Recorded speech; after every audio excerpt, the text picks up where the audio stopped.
Yazmaya söyle var mısın? Söyle var mısın?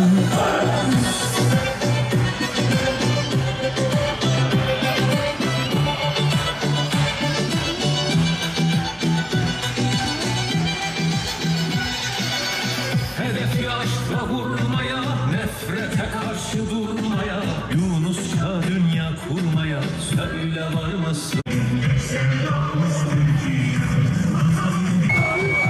Şimdi konuşmalarını yapmak üzere sizlere her an bu müjdeyi verebiliriz. İşte bugün de buraya gelirken aldığım rakam son olarak değerli kardeşlerim, teröristlerden etkisiz hale getirilenlerin sayısı 3569.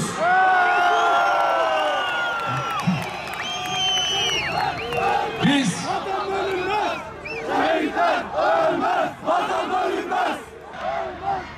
bildiğiniz gibi niçin benim Mehmetçiğim bu terör koridorunun olduğu yere yürüdü? Onlar bir şeye inandılar. Allah ayetinde ne buyuruyordu? Estaizu billah, bismillah. وَلَا تَقُولُوا لِمَنْ يُقْتَلُ ف۪ي سَب۪يلِ اللّٰهِ اَنْوَاتٍ بَلْ اَحْيَاءٌ وَلَاكِنْ لَا تَشْعُرُونَ İlâ ahirillâhi. Allah yolunda öldürülenlere ölüler demeyiniz. Onlar diridirler. Ancak siz bilemezsiniz.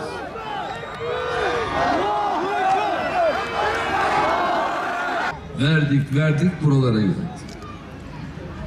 Öyle bir derdimiz yok. Ama bir terör koridoru ki oradan devamlı taciz ediliyoruz. Hatay taciz ediliyor. Kilis taciz ediliyor. Gaziantep taciz ediliyor. Şanlıurfa taciz ediliyor. Mardin aynı şekilde. Artık bıktık. Sabır. Yetti artık dedik. Öyleyse gideceğiz.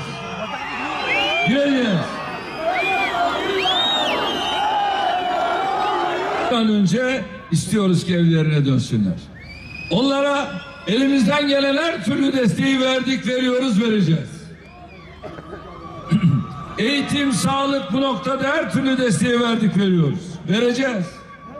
Niye? Biz şunu biliyoruz. Onlar bizim kardeşlerimizdir. Batılı dostlarımızın onlara verdiği desteklerle bu tünelleri açtılar.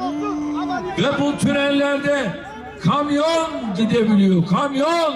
Düşünebiliyor musunuz? Ve silah depolama yerlerini gördünüz. Her türlü silah var. Bize dost görünenlerin onlara verdiği silahlar. Ve nedir bunlar diye sorduğumuzda da yalan bunlarda su gibi. Dürüst olun, dürüst. Bizi aldatamazsınız. Biz gerçekleri görüyoruz. Yalanlarınız ortada. İşte kasa silahlar, mermiler hepsi ortada. Daha bize neyin yalanını söylüyorsunuz? Dürüst olun. Olmadılar. Bize dürüst olana can kurban. Ama bize dürüst olmayana kusura bakmasın.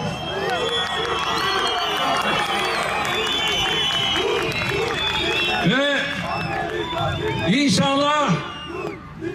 inşallah artık müjdeyi sizlere vereceğiz.